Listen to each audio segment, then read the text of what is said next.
కళ్యాణ్కి బీజేపీ అన్యాయం చేస్తోందా? పొత్తులు అని సొంత నేతలకు ఎసరు పెడుతున్నాడా? మొదట బీజేపీకి ఇచ్చిన సీట్లకు సరే అని, తర్వాత మరో 3 సీట్లు కావాలని పట్టుబట్టి మరీ పంతం నెగ్గించుకుంది. మేము అతనికి ఇచ్చేదానికంటే మెరుగైన సంక్షేమ కార్యక్రమాలు ఇచ్చే బాధ్యత మాది. అతను 10 రూపాయలు ఇస్తే మేము 15 రూపాయలు ఇస్తాం, తగ్గించాం. తెలుగుదేశంలో 19% సంక్షేమ కార్యక్రమాల్లో బడ్జెట్లో పెడితే ఇతను ఇచ్చేది 15%. కానీ రూపాయి పెడితే 1000 రూపాయలు పబ్లిసిటీ ఇచ్చుకునే రకం ఇతను.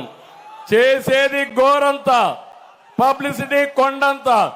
అదే జగన్మోహన్ రెడ్డి చేసే జగన్ నాటకం అని చెప్పి కూడా నేను మీకు తెలియజేస్తాను. జనసేన టీడీపీ త్యాగం చేశామని చెప్పుకుంటున్నా అది మిగతా నాయకులకు కార్యకర్తలకు కోపాన్ని తీసుకొస్తున్నాయని గుసగుసలు వినిపిస్తున్నాయి. తాజాగా ఉండవల్లి శ్రీదేవి చేసిన ట్వీట్ పెద్ద సంచలనమే రేపింది. వీటన్నింటినీ సీఎం జగన్ తనకు అనుకూలంగా మార్చుకోవడానికి ప్రయత్నాలు గట్టిగానే చేస్తున్నారని రాజకీయ విశ్లేషకులు చెబుతున్నారు. బాలయోగి గారి కోరిక కూడా, కోనసీమలోని ప్రతి ఒక్క ప్రజల కోరిక కూడా, ప్రతి ఒక్కరి కోరిక కూడా కోనసీమలో రైలు కూత వినిపించాలి, మనకి రైళ్లు తిరగాలి అని. 4.5 లక్షల హెక్టార్లో కొబ్బరి తోట మధ్యలోంచి ఊహించుకోండి, ఒక చక్కటి రైలు రాజస్థాన్ లాగా, ప్యాలెస్టాన్ వీల్స్ లాగా మన కోనసీమ అందాలను చూపించే ఒక టూరిజంను డెవలప్ చేసే నిజంగా ఒక రైల్వే లైన్ వస్తే ఎంత అద్భుతమైన ఉపాధి, ఎంత అద్భుతమైన అవకాశం మనకు వస్తాయి. అది మన హరీష్ గారి, బాలయోగి గారి అబ్బాయి మనకు ఎంపీగా నిలబడుతున్నారు. మన కూటమి తెలుగుదేశం పార్టీ సైకిల్ పార్టీని గుర్తించి ఆయన పోటీ చేస్తూ ఉన్నారు. ఆయన్ని అభ్యర్థిగా, పార్లమెంట్ అభ్యర్థిగా మనం గెలిపించుకుంటే మేమందరం కూడా, ప్రధానమంత్రి గారితో నాకున్న పరిచయం మీకు తెలుసు, నాకు వారితో ఉన్న సాన్నిహిత్యం మీకు తెలుసు. నేను మన కోనసీమ వాసుల కోరిక అందరికీ చెప్తాను. మా కోనసీమ వాసులు ఒకటే అడుగుతున్నారు, మా కొబ్బరి పొలాల మధ్య, కొబ్బరి చెట్ల మధ్య, కొబ్బరి తోపుల మధ్య ఒక రైలు పరిగెత్తాలి, రైలు కూత వినిపించాలనే కోరిక. ఆ కోరికని ప్రధానమంత్రి గారి నోటి ద్వారా నేను చెప్పించడానికి ప్రయత్నం చేస్తాను. హరీష్ గారిని మనం పార్లమెంట్కి పంపించగలిగితే మనకి రైలు కూత అక్కడ వచ్చేలాగా అక్కడ పార్లమెంట్లో వారికి గళ వినిపిస్తాం. మొత్తానికి ఏపీ రాజకీయ ఎన్నికల్లో పొత్తులు డైలీ సీరియల్ లాగా సాగుతూనే ఉన్నాయి. మొత్తానికి పొత్తులు టీడీపీ, జనసేన, బీజేపీలకు మంచి కంటే ఎక్కువగా చేటు చేస్తున్నాయని సొంత నాయకులే బాహాటంగా తమ నిర్ణయాలను, కోపాన్ని వెళ్ళగక్కుతున్నారు. మొత్తానికి 3 పొత్తుల పంచాయతీ అటు తిరిగి ఇటు తిరిగి జగన్ అనుకూలంగా మారుతున్నాయని మాటలు కూడా వినిపిస్తున్నాయి. పిల్లల చదువుల గురించి ఆలోచన చేయలేదు. కారణం ఆ పిల్లలకు ఓటు లేదు కాబట్టి, ఆ పిల్లలకు చదువుల గురించి పట్టించుకోకపోయినా ఎవరు కూడా పట్టించుకోరు కాబట్టి. కానీ ఆ పిల్లలే రేపటి తరం. ఆ పిల్లలు బాగుంటేనే పేదవాడు పేదరికం నుంచి బయటికి వస్తాడు, తలరాతలు మారుతాయని ఆ పిల్లల గురించి ఆలోచన చేసిన ముఖ్యమంత్రి ఎవరైనా ఉన్నారు అనంటే అది మీ బిడ్డ అని చెప్పి కూడా ఈరోజు చెప్పడానికి గర్వపడతా ఉన్నాను. నాడు నేడుతో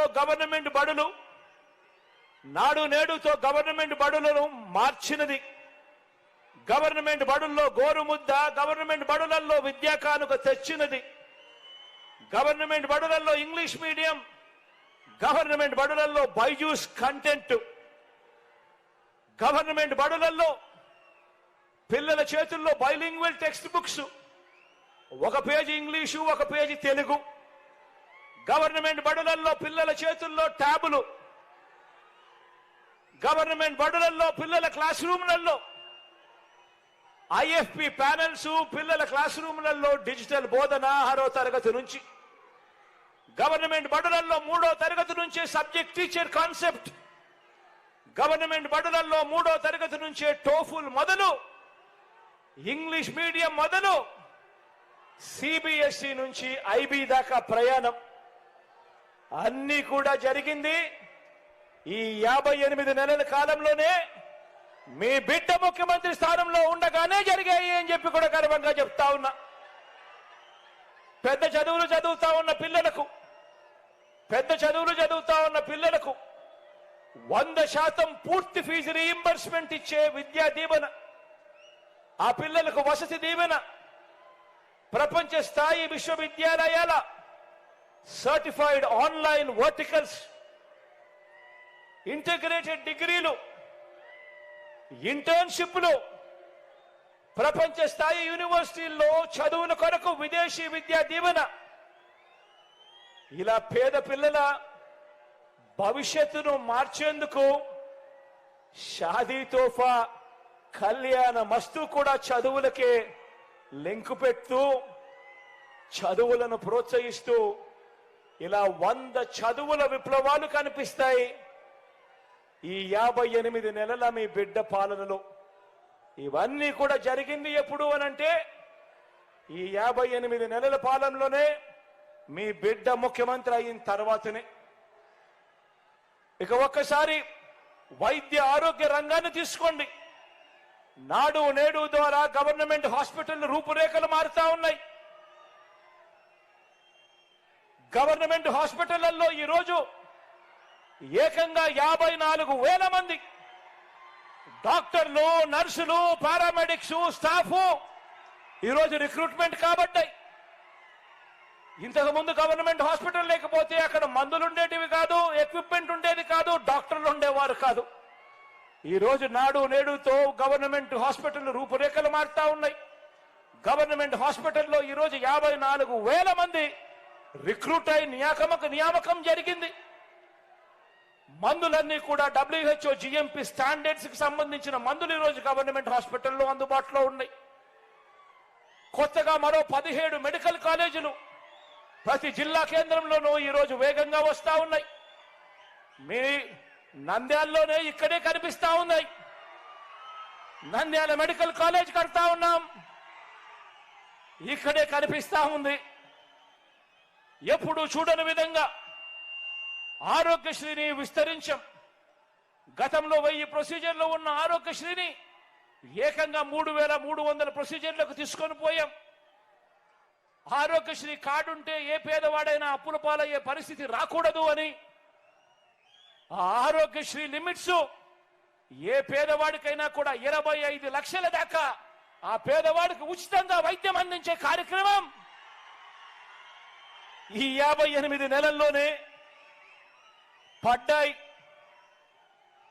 ఆపరేషన్ చేయడమే కాదు, ఆరోగ్యశ్రీలో ఆపరేషన్ చేయించడమే కాదు, ఆపరేషన్ అయిన తర్వాత డాక్టర్లు ఆ పేదవాడికి రెస్ట్ తీసుకోమని చెబితే ఆ రెస్ట్ లో ఉన్నప్పుడు కూడా ఆ పేదవాడికి రోజుకు 225 రూపాయలు చొప్పున. పవన్ కళ్యాణ్ 2014, 2019 ఎన్నికల నుంచి నేర్చుకున్న గుణపాఠాలన్నీ తన రాజకీయ వ్యూహాలను పదును పెట్టి సొంత నాయకులకు సరైన దిశానిర్దేశం చేయగలడా? 21 సీట్లలో గెలిచే సీట్లన్నీ బీజేపీ తన పార్టీలో ఆశావాహులు ఎక్కువగా ఉన్నారంటూ సీట్ల సంఖ్యను పెంచుకుంటూ పోతోంది. మరి జనసేన, టీడీపీలో ఆశావాహులు లేరా? ఆ నాయకుల అసంతృప్తి కూటమిని చీలుస్తోందా? అవి అన్ని వైసీపీకి కలిసి వస్తుందా? పొత్తుల హైడ్రామా చివరకు ఏ దశకు చేరుతుంది? పవన్ కళ్యాణ్, చంద్రబాబుల వ్యూహాలు ఎలా ఉండబోతున్నాయో కొద్ది రోజుల్లో తెలుస్తోంది. చూద్దాం, అసంతృప్తి నేతలు సొంత పార్టీకి షాక్లు ఇస్తారా లేక కొనసాగుతారు అని నేతల సహచరులు మాట్లాడుకుంటున్నారని టాక్. చూద్దాం ఏం జరుగుతుందో.